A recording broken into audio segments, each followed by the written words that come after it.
Friends, ಇವತ್ತು ನಾನು ನಿಮಗೆ ಬಟರ್ ರೈಸ್ನ ಹೇಗೆ ಮಾಡೋದು ಅಂತ ಹೇಳ್ಕೊಡ್ತಾ ಇದ್ದೀನಿ. ಗೀ ರೈಸ್ನ ಯಾವಾಗಲೂ ರೆಗ್ಯುಲರ್ ಮಾಡ್ತಾನೆ ಇರ್ತೀವಿ. ಈಗ ಬಟರ್ ರೈಸ್ ಮಾಡ್ತಾ ಇದ್ದೀನಿ. ಕೈಮಾ ಸಾಂಬಾರ್ಗೆ, ಮಟನ್ ಸಾಂಬಾರ್ಗೆ, ಚಿಕನ್ ಸಾಂಬಾರ್ಗೆ ತುಂಬ ಚೆನ್ನಾಗಿರುತ್ತೆ. ಹಾಗೆ ಗ್ರೇವಿಗಳಿಗೂ ತುಂಬ ಚೆನ್ನಾಗಿರುತ್ತೆ. ನೀವು ಒಂದ್ಸರಿ ಟ್ರೈ ಮಾಡಿ, ಟೇಸ್ಟ್ ಮಾಡಿ, ಹಾಗೆ ಹೇಗಿದೆ ಅಂತ ಕಮೆಂಟ್ ಮಾಡಿ.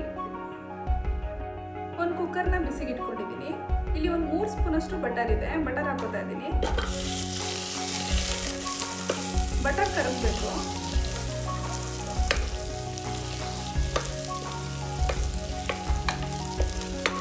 ಹಾಗೆ ಎಣ್ಣೆ ಹಾಕೋತಾ ಇದ್ದೀನಿ.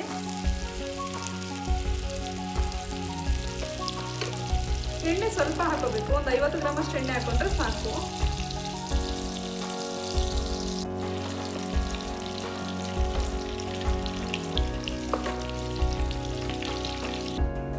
ಬೆಣ್ಣೆ ಎಲ್ಲ ಕರಗಿದೆ. ಚಕ್ಕೆ, ಲವಂಗ, ಮರಾಠಿ ಮೊಗ್ಗು, ಏಲಕ್ಕಿ, ಸೋಂಪು ಮತ್ತು ಚಕ್ರ ತೊಗೊಂಡಿದ್ದೀನಿ. ಹಾಗೆ ಸ್ವಲ್ಪ ಪತ್ರೆ ತೊಗೊಂಡಿದ್ದೀನಿ. ಇಷ್ಟನ್ನು ಹಾಕೋತಾ ಇದ್ದೀನಿ.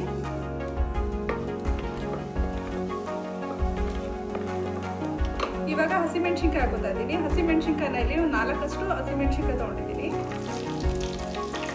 ಈರುಳ್ಳಿ ಹಾಕೋತಾ ಇದ್ದೀನಿ. ಈರುಳ್ಳಿನ ಒಂದು ದಪ್ಪ ಸೈಜಲ್ಲಿ ತೆಳಗೆ ಹೆಚ್ಚಿಟ್ಕೊಂಡಿದ್ದೀನಿ. ಒಂದು ದಪ್ಪ ಸೈಜ್ ಈರುಳ್ಳಿ ತೊಗೊಂಡ್ರೆ ಸಾಕು. ಸ್ವಲ್ಪ ಫ್ರೈ ಮಾಡಿಕೊಂಡ್ರೆ ಸಾಕು. ಡೀಪ್ ಫ್ರೈ ಮಾಡೋದೇನು ಬೇಕಾಗಿಲ್ಲ. ಬೆಣ್ಣೆ ಹಾಕೊಳ್ಳೋದ್ರಿಂದ ಒಳ್ಳೆ ಟೇಸ್ಟ್ ಇರುತ್ತೆ. ತಿನ್ನೋದಕ್ಕೆ ತುಂಬ ಚೆನ್ನಾಗಿರುತ್ತೆ. ಮಕ್ಕಳಿಗೂ ಕೂಡ ತುಂಬ ಇಷ್ಟ ಆಗುತ್ತೆ, ಯಾಕಂದರೆ ಖಾರ ಕಮ್ಮಿ ಇರುತ್ತೆ. ಇದನ್ನು ನಾನ್ ವೆಜ್ಗಳಿಗೆಲ್ಲ ಯೂಸ್ ಮಾಡಿಕೊಂಡು ತುಂಬ ಚೆನ್ನಾಗಿರುತ್ತೆ. ಗ್ರೇವಿ ಯಾವುದೇ ಚಿಕನ್ ಗ್ರೇವಿ ಆಗಲಿ, ಮಟನ್ ಗ್ರೇವಿ ಆಗಲಿ, ಚಾಪ್ಸು, ಸಾಂಬಾರುಗಳಿಗೆ ಆಗಲಿ ತುಂಬ ಚೆನ್ನಾಗಿರುತ್ತೆ. ನಾನ್ ವೆಜ್ ಸಾಂಬಾರುಗಳಿಗೆ ತುಂಬ ಚೆನ್ನಾಗಿರುತ್ತೆ. ಸಾಕು. ಇಷ್ಟು ಫ್ರೈ ಆದರೆ ನೋಡಿ, ಈ ರೀತಿ ಫ್ರೈ ಮಾಡಿಕೊಂಡ್ರೆ ಸಾಕು. ಡೀಪ್ ಫ್ರೈ ಮಾಡೋದೇನು ಬೇಕಾಗಿಲ್ಲ. ಇವಾಗ ಶುಂಠಿ ಬೆಳ್ಳುಳ್ಳಿ ಪೇಸ್ಟ್ ಹಾಕೋತಾ ಇದ್ದೀನಿ. ಒಂದು 2 ಸ್ಪೂನಷ್ಟು ಹಾಕೊಂಡ್ರೆ ಸಾಕು. ಹಸಿ ವಾಸನೆ ಹೋಗೋ ತನಕ ಫ್ರೈ ಮಾಡ್ಕೋಬೇಕು. ಗರಂ ಮಸಾಲೆ ಹಾಕೋತಾ ಇದ್ದೀನಿ. ಒಂದು ಅರ್ಧ ಸ್ಪೂನಷ್ಟು ಹಾಕೊಂಡ್ರೆ ಸಾಕು. ಇದು ಮನೇಲೆ ಮಾಡಿರೋಂಥ ಗರಂ ಮಸಾಲೆ. ತುಂಬ ಟೇಸ್ಟ್ ಇರುತ್ತೆ. ಮನೇಲಿ ಮಾಡಿರೋಂಥ ಗರಂ ಮಸಾಲೆಗಳು ಟೇಸ್ಟ್ ಡಿಫ್ರೆನ್ಸ್ ಬರುತ್ತೆ. ಮನೇಲೆ ಮಾಡ್ಕೊಡೋದ್ರಿಂದ ಒಳ್ಳೆ ಟೇಸ್ಟ್ ಆಗಲಿ, ಫ್ಲೇವರ್ ಆಗಲಿ ತುಂಬ ಚೆನ್ನಾಗಿರುತ್ತೆ. ಸಾಕು. ಇವಾಗ ನೀಟಾಗಿ ಫ್ರೈ ಆಗಿದೆ. ಶುಂಠಿ ಬೆಳ್ಳುಳ್ಳಿ ಪೇಸ್ಟು ನೀಟಾಗಿ ಫ್ರೈ ಆದರೆ ತುಂಬ ಚೆನ್ನಾಗಿರುತ್ತೆ.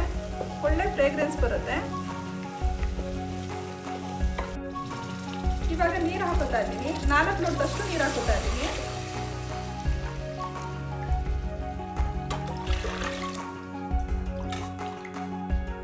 ಅಕ್ಕಿನ 2 ಲೋಟದಷ್ಟು ತಗೊಂಡಿದ್ದೀನಿ.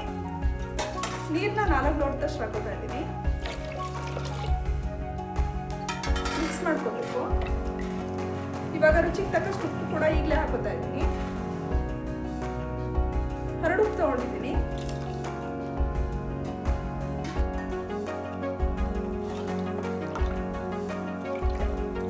ಮಿಕ್ಸ್ ಆಗಿದೆ. ಒಂದು ಪ್ಲೇಟ್ ಮುಚ್ತಾ ಇದ್ದೀನಿ. ನೀರು ಕುದಿಯೋದಕ್ಕೆ ಬರಬೇಕು.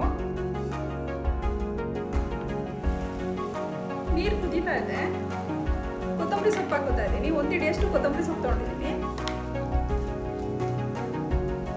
ತೊಳೆದಿಟ್ಕೊಂಡಿರೋಂಥ ಅಕ್ಕಿ ಹಾಕೋತಾ ಇದ್ದೀನಿ. ನಾನಿಲ್ಲಿ 2 ಪಾವಷ್ಟು ಅಕ್ಕಿ ತೊಗೊಂಡಿದ್ದೀನಿ, ಅಂದರೆ ಅರ್ಧ kg ಅಷ್ಟು. 4 ಲೋಟದಷ್ಟು ನೀರು ಹಾಕ್ಕೊಂಡಿದ್ದೀನಿ. ಒಂದು 10 ನಿಮಿಷ ಮೊದಲೇ ಅಕ್ಕಿ ನೆನೆಸಿಟ್ಕೊಂಡ್ರೆ, ತೊಳೆದು ನೆನೆಸಿಟ್ಕೊಂಡ್ರೆ ಅನ್ನ ತುಂಬ ಸ್ಮೂತಾಗಿ ಬರುತ್ತೆ. ನೀರನ್ನ ಸೋರ್ಸ್ ಹಾಕೋಬೇಕು, ಯಾಕಂದರೆ ಅಳತೆಯಾಗಿ ನೀರು ಹಾಕ್ಕೊಂಡಿದ್ದೀವಿ. ಇಲ್ಲಾಂದರೆ ಮುದ್ದೆ ಥರ ಹಾಕ್ಬಿಡುತ್ತೆ.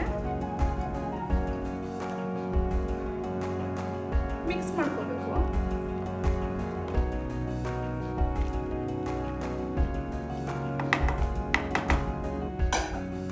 ಪ್ಲೇಟ್ ಮುಚ್ತಾ ಇದ್ದೀನಿ. ಮಧ್ಯೆ ಮಧ್ಯೆ ತಿರುಗಿಸ್ಕೊತಾ ಇರಬೇಕು, ಇಲ್ಲಾಂದ್ರೆ ತಳ ಹಿಡ್ದಂಗೆ ಆಗ್ಬಿಡುತ್ತೆ.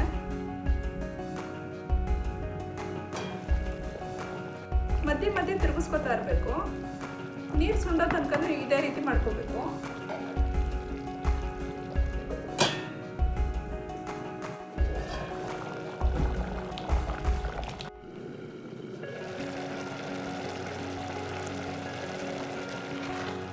ನೋಡಿ, ನೀರೆಲ್ಲ ನೀಟಾಗಿ ಹಿಂಗಿದೆ. ಇನ್ನು ಸ್ವಲ್ಪ ಅಷ್ಟೇ. ಇವಾಗ ಹರಳೋದಕ್ಕೆ ಬಿಡಬೇಕು.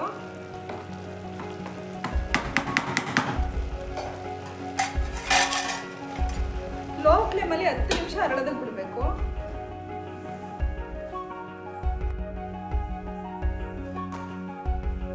ಅನ್ನ ಅರಳಿದೆ.